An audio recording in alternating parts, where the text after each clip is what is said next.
Hello and welcome back to my channel. If you're new here, welcome to my channel. My name is Jack and I talk about all things guitar and I teach beginners how to play the guitar. Today, specifically in this video, we're going to be talking all about one of these guys, which is a guitar pick, or a plectrum as they're sometimes known. What I want to talk about today is the different types of materials and shapes and sizes of picks there are out there in the world for us to use as guitarists, and also how to hold one of these guys in our fingers the best way possible so it doesn't fall out or cause our fingers any unwanted tension or anything like that. Here are the three most common types of materials of picks you will find. You can get Tortex ones, plastic ones, or nylon ones. And the one I want to focus on today is the nylon guitar picks. These picks right here I can show you. I have a Jim Dunlop 0.73mm nylon pick.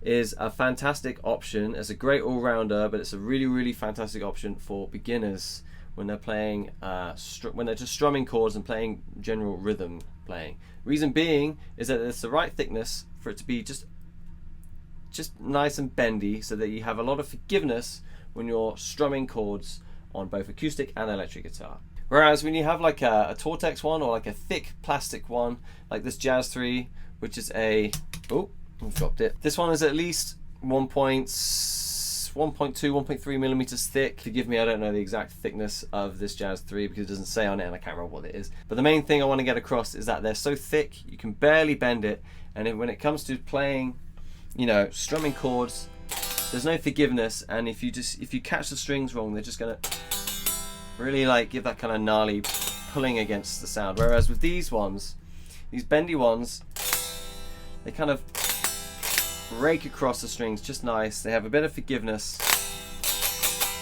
and they're perfect for strumming chords. Also with these Jim Dunlop nylon picks, this size is the most common size you'll find.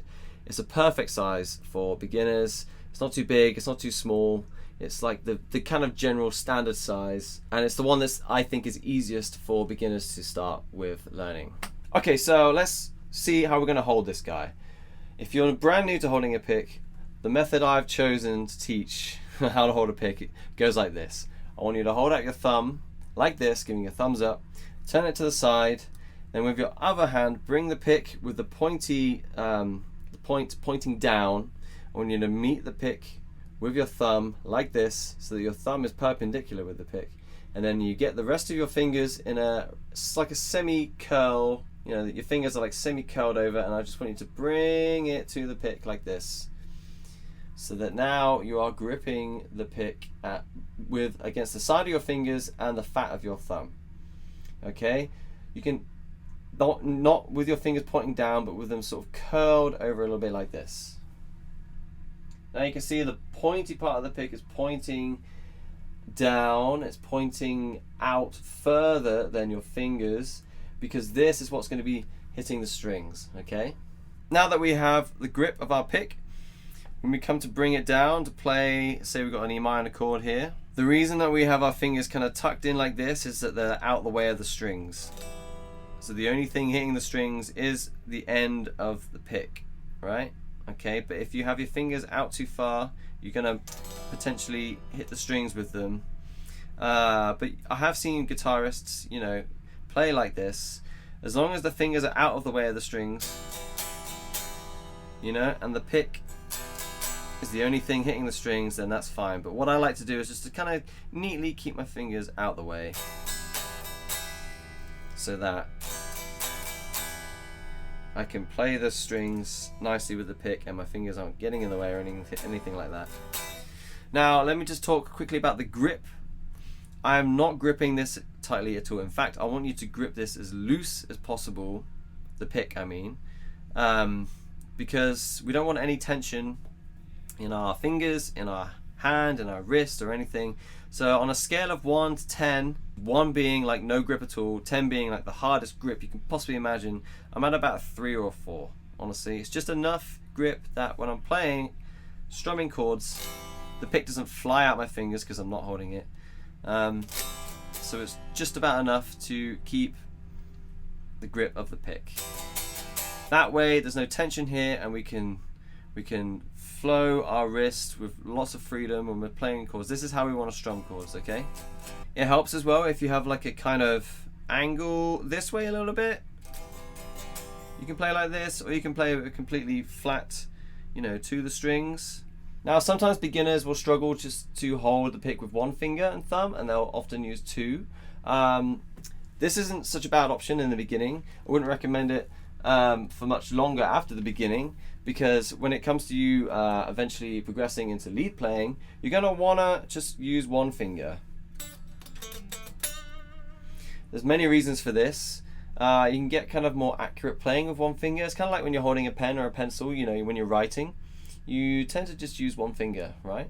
I mean, sometimes you can hold it with two because you have more control, but you would hold it with one finger because it's just a little bit more accurate, right? It's the same with playing lead.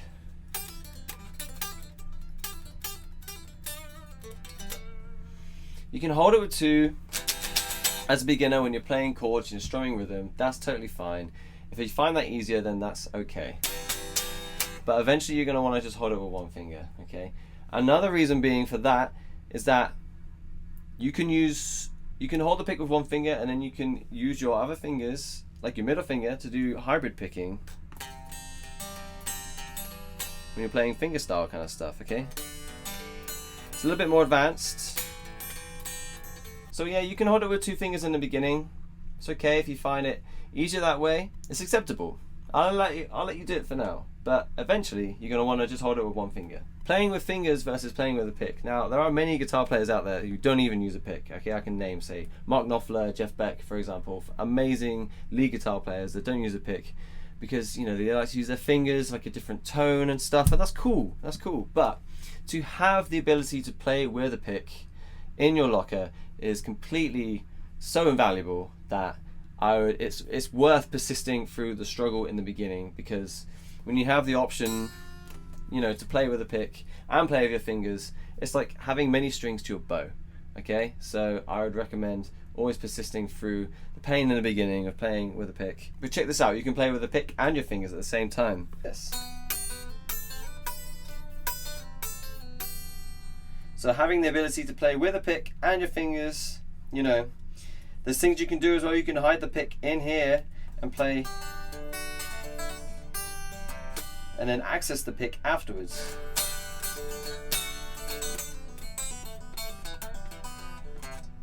So I really think that it's great to have the ability to play with a pick in your locker, and then you can play with your fingers and play with your pick at the same time or at different times or whatever. Just learn to hold this damn thing, okay? It's worth it, I promise you. Thank you for stopping by. Thank you for watching this video. If you liked it, if you learned something from it, then check out this next video and check out my future videos. Make sure you hit that subscribe button because you get notified when I drop a new video. Thanks for coming by to my channel. My name is Jack. Have a good day, and I'll catch you in the next one.